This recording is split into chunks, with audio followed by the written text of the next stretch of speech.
ஆயுர்வேதம் ஒரு பொக்கிஷம், நம் ஆயுள் நீட்டக்கும் அற்புதம். டாக்டர் ஸ்ரீவர்மாஸ். தங்கம் விற்று ஃபாஸ்டா பணம் பெற ஃபாஸ்ட் மணி கோல்ட் 9655799657.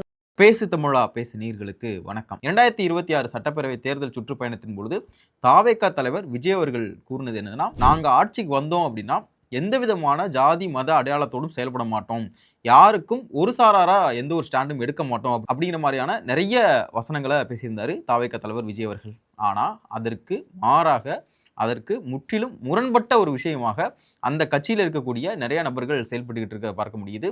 குறிப்பா இப்போதைய சபாநாயகராக இருக்கக்கூடிய திரு ஜேசிடி பிரபாகரன் அவர்கள் அந்த கட்சி தலைவர் சொன்னதற்கும் இன்றைக்கு ஜேசிடி பிரபாகரன் அவர்கள் செயல்படுவதற்கும் நிறைய முரண்பாடுகள் இருக்கிறத நம்மளால பார்க்க முடியுது.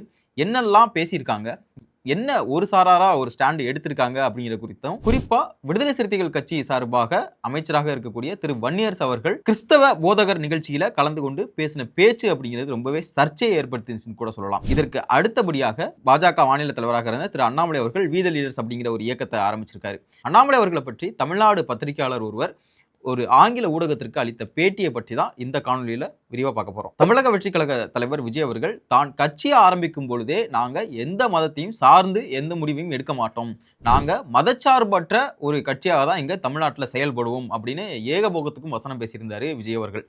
ஆனா அதற்கெல்லாம் மாறாக தான் இப்போ அவர்களுடைய சமீபத்திய செயல்பாடுகள் எல்லாமே நடந்து கொண்டிருக்கு.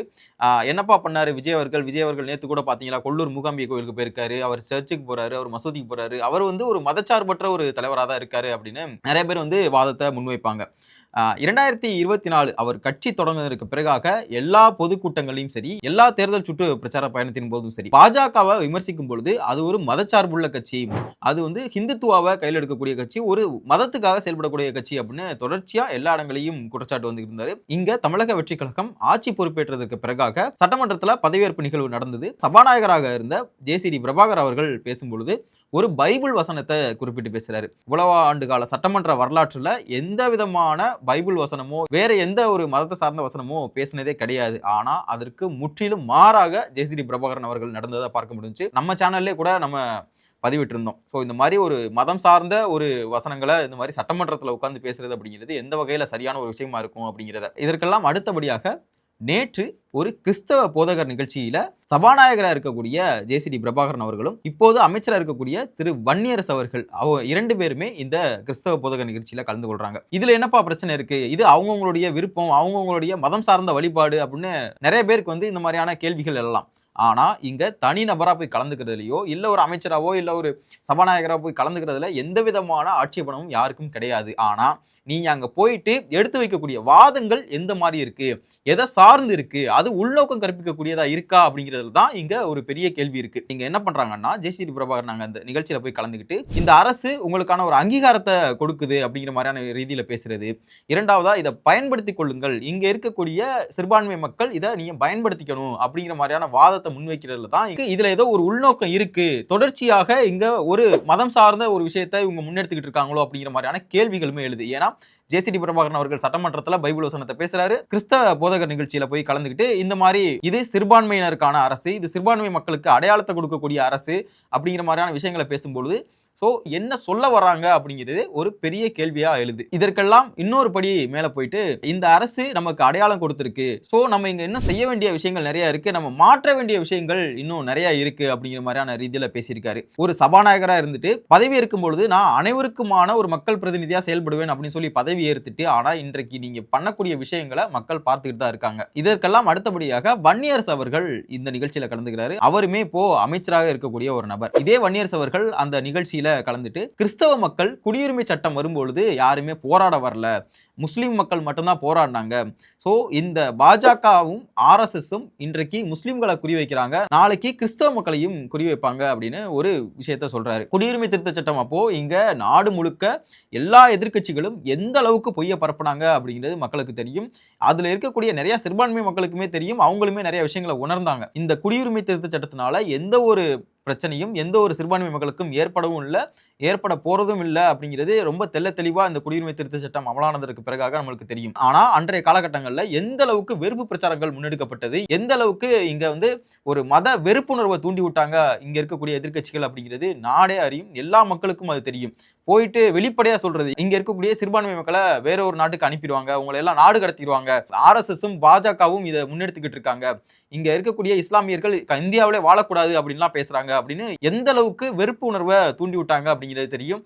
எல்லா இடங்கள்லையும் சென்னை, மதுரை, டெல்லி வரைக்கும் இந்த போராட்டங்கள் அப்படிங்கிறது நாடு முழுக்க வெடிச்சிருந்ததை பார்க்க முடிஞ்சுச்சு.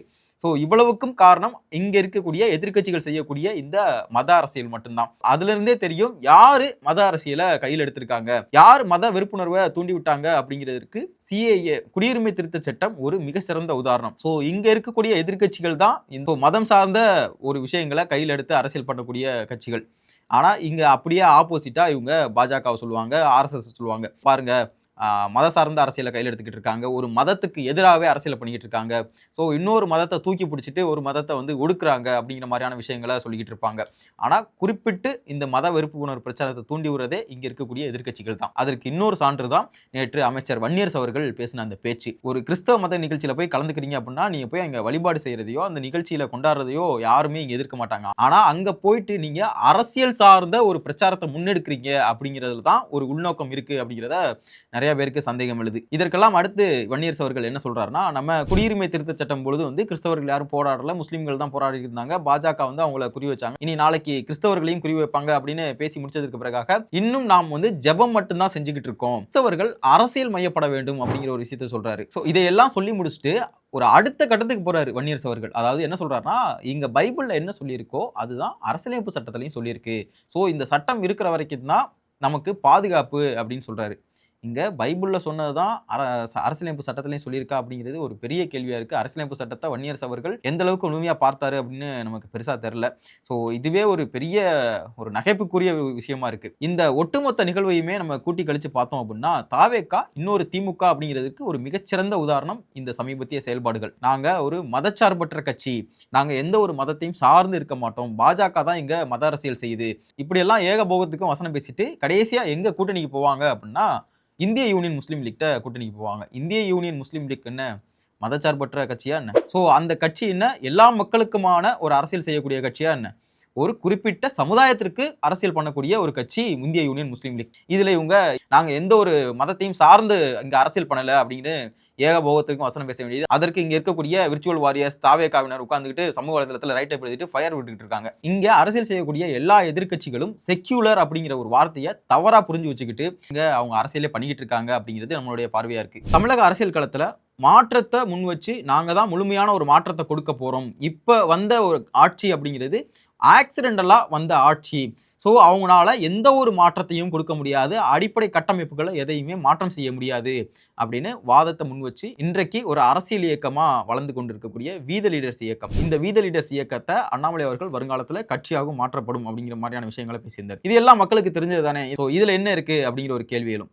ஆனா இங்க தமிழகத்துல ஒரு மூத்த பத்திரிகையாளர் அவர் ஆங்கில ஊடகத்திற்கு அண்ணாமலை அவர்களை பற்றி கொடுத்த பேட்டி அப்படிங்கிறது ரொம்ப நேஷனல் லெவல்ல பேசப்படும் பொருளா இருக்கு. அண்ணாமலை அவர்கள் தமிழக பாஜக விலகிலிருந்து சமூக வலைதளங்கள்ல ஒரு புறம் எதிர்ப்பும் ஒரு புறம் ஆதரவும் நிறைய விஷயங்கள் போயிட்டு இருக்கு. இதற்கு மத்தியில இந்த மூத்த பத்திரிகையாளர் கொடுத்த அந்த நேர்காணல் அப்படிங்கிறது பெரிய அளவுல பேசப்படும் பொருளா இருந்தது. குறிப்பா அண்ணாமலை அவர்கள் இங்க ஒரு மிகப்பெரிய தலைவர், ஒரு ஜெனியூனான தலைவர். தமிழக அரசியல்ல அண்ணாமலை மாதிரியான நபர்கள் அரசியலுக்கு வருவது அப்படிங்கிறது ரொம்பவே கட்டாயமான ஒரு விஷயம் அப்படிங்கிற இதுவுமே சொல்லியிருந்தாரு. எதற்காக இந்த வாதத்தை முன்வைக்கிறாரு அப்படின்னா, தமிழக அரசியல் களம் எப்போதுமே ஒரு சினிமா துறையை சார்ந்தே இருந்திருக்கு. ஒரு 50-60 ஆண்டு காலமாக தொடர்ச்சியாக சினிமா மோகம் கொண்ட ஒரு அரசியலாக தான் இங்கே இருந்திருக்கு. அதற்கு மிகச்சிறந்த உதாரணம் எம்ஜிஆர் அவர்களாக இருக்கட்டும், செல்வி ஜெயலலிதா அவர்களாக இருக்கட்டும், சீமான் அவர்களாக இருக்கட்டும், விஜயகாந்த் அவர்களாக இருக்கட்டும், இவங்க எல்லாருமே ஒரு சினிமா பின்னணி கொண்ட நபர்கள். இதற்கெல்லாம் அடுத்தபடியாக கருணாநிதி அவர்கள் கூட சினிமாவில் ஒரு வசனகர்த்தாவாக இருந்த நபர் தான். ஸோ சினிமாவை மையமாக கொண்டே இந்த தமிழக அரசியல் களம் இயங்கிக்கிட்டு இருக்கு அப்படிங்கிற ஒரு வாதத்தை முன் வச்சிருந்தார். இந்த எந்த ஒரு பின்புலமும் இல்லாத ஒரு அரசியல்வாதியாக வந்தவர் தான் அண்ணாமலை அவர்கள் அப்படின்னு சொல்லியிருந்தாரு அந்த நேர்காணல்ல. நான் ஒரு 50 வருடங்களாக இந்த அரசியலை பார்த்துக்கிட்டு இருக்கேன். அண்ணாமலை அவர்கள் விலகின போது பண்ண எந்த ஒரு விஷயமும் வேற யாரும் பண்ணவே முடியாது, பண்ணதும் கிடையாது. நான் ஒரு 50 ஆண்டு கால அரசியலை பார்த்தவனா சொல்றேன். ஸோ அண்ணாமலை அவர்கள் பார்ட்டியை ரிசைன் பண்ணும் பொழுது அந்த பார்ட்டியை திட்டலை, அந்த பார்ட்டியில் இருக்கக்கூடிய நபர்கள் மேல எந்த ஒரு குற்றச்சாட்டும் வைக்கல, ரொம்ப சுமூகமா வெளியில வந்தாரு. சோ ஒரு ஜென்யூன் பர்சன் அப்படிங்கிறதுக்கு அண்ணாமலை அவர்கள் மிகச்சிறந்த உதாரணம் அப்படிங்கிறதையுமே குறிப்பிட்டிருந்தாரு. இதையெல்லாம் தாண்டி அந்த கட்சியினுடைய பார்ட்டியோடைய ஹை கமாண்ட போய் பார்க்கிறாரு. உள்துறை அமைச்சர் அமித்ஷாவை சந்திக்கிறாரு. அந்த கட்சியினுடைய தேசிய தலைவராக இருக்கக்கூடிய நிதின் நபின் அவர்களை சந்திக்கிறாரு. சந்திச்சுட்டு நன்றி சொல்லிட்டு வராரு. எனக்கு பொறுப்பு கொடுத்து என்னைய இந்த அளவுக்கு கொண்டு வந்தது இந்த பாஜக தான். சோ அதற்கு நான் நன்றி தெரிவிக்கிறேன் அப்படின்னு நன்றி தெரிவிச்சு வராரு. எந்த அரசியல் தலைவரும் இதுவரைக்கும் இந்த மாதிரி ஒரு விஷயத்த பண்ணதே கிடையாது. இனி பண்ணுவாங்களான்னு கேட்டாலும் அதுவே ஒரு பெரிய கேள்விக்குறி தான் அப்படிங்கிறதுமே முன்வைக்கிறாரு. ஏன்னா எந்த ஒரு அரசியல் கட்சியிலிருந்து எந்த ஒரு நபரும் வெளியில வரும்பொழுது அந்த கட்சியை திட்டாம வந்தது கிடையாது. இல்லாத படிச்சொற்களை சொல்லிட்டு தான் வெளியில வருவாங்க. ஆனா அண்ணாமலை அவர்கள் அந்த மாதிரி எந்த ஒரு செயலுமே அவர் முன்னெடுக்கல. அதற்கு மாறாக நன்றி தெரிவிச்சுட்டு சுமூகமா வெளியில வந்தாரு அப்படிங்கிறத ரொம்ப பெருமிதமா சொல்லியிருப்பாரு அந்த பத்திரிகையாளர். அண்ணாமலை அவர்கள் இந்த வீத லீடர்ஸ் இயக்கத்தை தொடங்கும் பொழுது இந்த வீத லீடர்ஸ் இயக்கம் அரசியல் கட்சியாக வரும் காலகட்டங்களில் மாறும். ஆனா இதற்கெல்லாம் முன்னதாக வரக்கூடிய உள்ளாட்சி தேர்தலில் இந்த இயக்கத்தை சார்ந்து நிறைய நபர்கள் போட்டியிடுவாங்க அப்படிங்கிறத வாதத்தை முன்வைக்கிறாரு. ஆனா அந்த நபர்கள் ஒரு பயிற்சி பெற்ற நபர்களா இருப்பாங்க. அந்த பயிற்சி எங்க நடக்கும்னா கோவையில் நடக்கும். அதுவும் யார் பேர்ல நடக்கும் அப்படின்னா அப்துல் கலாம் அவர்கள் பேர்ல நடக்கும் அப்படிங்கிற ஒரு விஷயத்தை குறிப்பிட்டாரு. தமிழக அரசியல்ல அப்துல் கலாம் அவர்களை முன் வச்சு எந்தவித அரசியல் பயணத்தையும் யாரும் தொடங்கினதும் கிடையாது. ஸோ அண்ணாமலை அவர்கள் இந்த எடுத்த முடிவு அப்படிங்கிறது ரொம்பவே புதுவிதமா இருந்தது அப்படிங்கிற ஒரு விஷயத்தையுமே குறிப்பிட்டிருந்தாரு. இதே நேர்காணல்ல அந்த நெறியாளர் கேள்வி கேட்கிறாரு. ஸோ அப்போ பார்ட்டிக்கும் அண்ணாமலை அவர்களுக்குமான ஒரு சுமூகமான அந்த உறவு இல்லையா, அந்த டேர்ம்ஸ் ஒத்து போகலையா அப்படிங்கிற மாதிரியான ஒரு கேள்வியை முன்வைக்கிறாரு. அதற்கு அந்த பத்திரிகையாளர் என்ன குறிப்பிட்டிருந்தாருன்னா, இந்த எலெக்ஷனுக்கெல்லாம் முன்னாடி அண்ணாமலை அவர்கள் தலைவர் பதவியிலிருந்து ரிசைன் ஆகும் பொழுதுமே அவர் இந்த மாதிரியான வாதத்தை முன் வச்சிருந்தாரு. அது என்ன வாதம்னா, அவர் போற ஸ்பீடுக்கு பார்ட்டி ஈடு கொடுக்க முடியல, அவர் ரொம்ப ஸ்பீடா போறாரு அப்படிங்கிற மாதிரியான விஷயத்தை முன் வச்சிருந்தாரு. ஸோ சேம் இதை இந்த நேர்காணலுமே குறிப்பிடுறாரு. அதாவது ப்ரொமோட்டருக்கும் சிஇஓக்குமான பிரச்சனை தான் இது. ஸோ சிஇஓ ரொம்ப வேகமாக போகணும்னு நினைக்கிறார். ப்ரொமோட்டர் ஒரு லாங் விஷனுக்கான ஒரு பார்வையை வச்சிருக்காங்க ப்ரொமோட்டர். ஸோ சிஇஓ ரொம்ப வேகமாக போகணும்னு நினைக்கிறாரு. ஸோ இதற்கு இடைப்பட்ட அந்த விஷயங்கள் தான் இரண்டு பேருக்குமான அந்த டேர்ம்ஸ். இதனால தான் அந்த சிஇஓ வெளியில வர்றாரு அப்படிங்கிற மாதிரியான ஒரு ரீதியில ஒரு தெளிவான ஒரு விளக்கத்தை கொடுத்திருப்பாரு. ஸோ அதே நேர்காணல்ல தொடக்கத்திலிருந்தே அதிமுகவுக்கும் அண்ணாமலை அவர்களுக்குமான அந்த டேர்ம்ஸ் ஒத்து போகலையா அப்படிங்கிற மாதிரியான கேள்வியுமே முன் வச்சிருப்பாரு.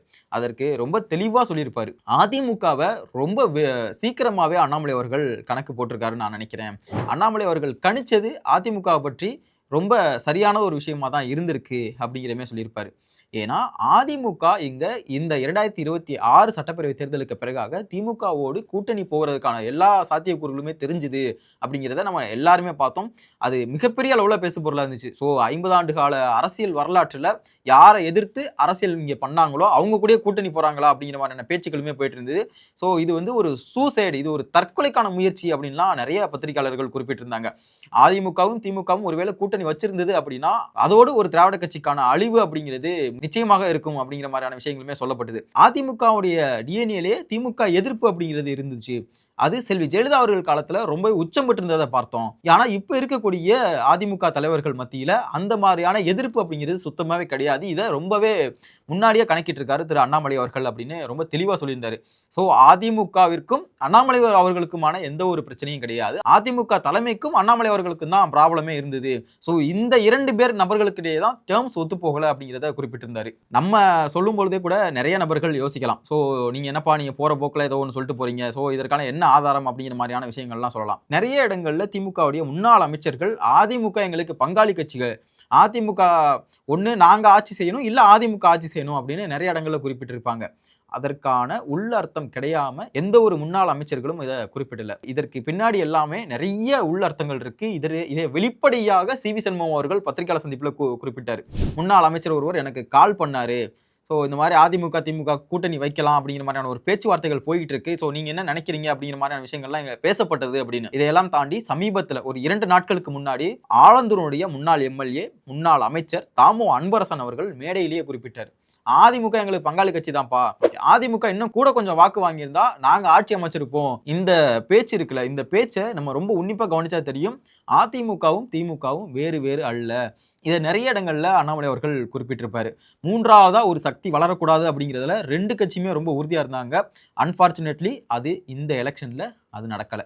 இதையெல்லாம் மீறி இன்னொரு கட்சி ஆட்சிக்கு வந்துட்டாங்க அப்படிங்கிறத இந்த 2 கட்சியினாலுமே பொறுக்க முடியல அப்படிங்கிறதுடைய வெளிப்பாடு 2 கட்சியும் கூட்டணிக்கு போனது. ஸோ இந்த பதிவினுடைய இறுதியாகவும் அந்த நேர்காணலுடைய இறுதியாகவுமே என்ன பேசப்பட்டதுன்னா, அண்ணாமலை அவர்களுக்கான இந்த ஸ்பேஸ் அப்படிங்கிறது தமிழக அரசியல் களத்தில் இருக்கா அப்படிங்கிற ஒரு கேள்வி மக்கள் மத்தியிலும் மேலும். ஸோ அதே மாதிரி தான் நெறியாளருமே வெளிப்படுத்தியிருந்தார். அண்ணாமலை அவர்களுக்கான ஸ்பேஸ் என்ன இருக்குது, ஆல்ரெடி ஆல்டர்னேட்டிவ் ஃபோர்ஸாகவும் ஒரு தேர்ட் ஃப்ரண்ட் ஃபோர்ஸாகவும் மாற்றம் சொல்லி இங்க தாவேக்கா ஆட்சிக்கு வந்துட்டாங்க. ஸோ அண்ணாமலை அவர்களுக்கான ஸ்பேஸ் இங்க எங்க இருக்க போகுது அப்படிங்கிற மாதிரியான கேள்விகள் முன் வச்சாங்க. இதற்கு ரொம்ப தெளிவா அந்த பத்திரிகையாளர் குறிப்பிட்டாரு, இன்றைக்கு ஆட்சியில் இருக்கக்கூடிய டிவிக்கே ஒரு ஆக்சிடென்டல் பார்ட்டி. ஸோ ஒரு விபத்துனால ஒரு ஆட்சிக்கு வந்த கட்சி தான் தாவேக்கா. அதிமுகவுக்கான எதிர்காலம் அப்படிங்கிறது ரொம்ப கேள்விக்குறியான ஒரு விஷயமா இருக்கு. ஏன்னா அது ரொம்ப இன்னைக்கு பலத்தை இழந்துகிட்டு வருது. மக்கள் மத்தியில அதனுடைய செல்வாக்கு அப்படிங்கிறது ரொம்பவே குறைஞ்சிருக்கு. திமுக முன்னாடி மாதிரி கிடையாது. இன்றைக்கு அது கூட நின்ற கூட்டணி கட்சிகளும் கிடையாது. எதிர்க்கட்சியா இருக்கும் பொழுது திமுக செஞ்ச அரசியல் இன்றைக்கு இல்ல, அதை நான் வெளிப்படையா பார்க்கிறேன் அப்படிங்கிற மாதிரியான விஷயத்தை முன்வைக்கிறாரு. சோ அண்ணாமலை அவருக்கு இங்க தமிழக அரசியல் களத்துல என்ன பண்ணணும் அப்படிங்கிறது ரொம்ப நுணுக்கமா தெரியும். ஏன்னா அவர் IPS எல்லாம் ஆகிறதுக்கு முன்னாடியே இங்க இந்த தமிழக தேர்தல் அரசியல் களத்தை பத்தி படிச்ச ஒரு நபர் அப்படிங்கிறதையும் குறிப்பிடாரு. சோ அண்ணாமலை அவர்கள் ஒரு ஜெனியூனான பாலிடிக்ஸையும் ஒரு குட் கவர்னன்ஸ் பேசக்கூடிய ஒரு நபராகவும் இங்க வந்தாரு அப்படின்னா அவருக்கான ஸ்பேஸ் அப்படிங்கிறது இங்க இருக்கு அப்படிங்கிற சொல்றாரு. இரண்டாவதாக இந்த கொள்கை சார்ந்த ஒரு விஷயங்கள்ல பாஜகவை எதிர்க்கிறதுக்கான வாய்ப்புகள் இருக்கா அப்படிங்கிற ஒரு கேள்வி முன்வைக்கப்படுது. இதற்கு அண்ணாமலை அவர்கள் ஒரு நியூட்ரல் ஸ்டாண்டை தான் இருப்பாரு. கண்டிப்பாக அக்ரெசிவான அந்த ஆன்டி நேஷனல் விஷயத்தையுமே முன்னெடுக்க மாட்டாரு. இரண்டாவதாக ரொம்பவும் பாஜக பேசக்கூடிய அந்த சித்தாந்தம் கொள்கை சார்ந்த விஷயங்களையுமே முன்னெடுக்க மாட்டாரு. அவர் ஒரு நியூட்ரலான ஸ்டாண்டை தான் எடுப்பாரு தமிழக அரசியல் களத்தில். அதுதான் அவருக்கு ஒரு சேஃப் ஜோனுமே கொடுக்கும் அப்படிங்கிற ரீதியில தான் பேசியிருந்தாரு. இந்த பதிவினுடைய இறுதியாக சபாநாயகராக இருக்கக்கூடிய JCD பிரபாகரன் அவர்கள் பேச்சை பற்றியும் வன்னியர்ஸ் அவர்களுடைய பேச்சை பற்றியும் மக்களாகிய நீங்கள் என்ன நினைக்கிறீங்க அப்படிங்கிறத கமெண்ட்ல சொல்லுங்க. நன்றி. உலக தமிழ் சொந்தங்களுக்கு வணக்கம். நான் ராஜவேல் நாகராஜன். பேசு தமிழா பேசு வலையொலியுடைய வளர்ச்சிக்கு நீங்களும் உறுதுணையாக இருக்கணும்னு நினச்சிங்கன்னா இந்த வீடியோடைய டிஸ்கிரிப்ஷனில் இருக்கக்கூடிய ரேசர் பே லிங்கை கிளிக் பண்ணுங்கள். அந்த லிங்க்கில் போயிட்டு உங்களுக்கு விருப்பமான தொகையை பேசு தமிழா பேசுவனுடைய வளர்ச்சிக்கு உங்களுடைய பங்களிப்பாக நீங்கள் கொடுக்கலாம். நன்றி, வணக்கம்.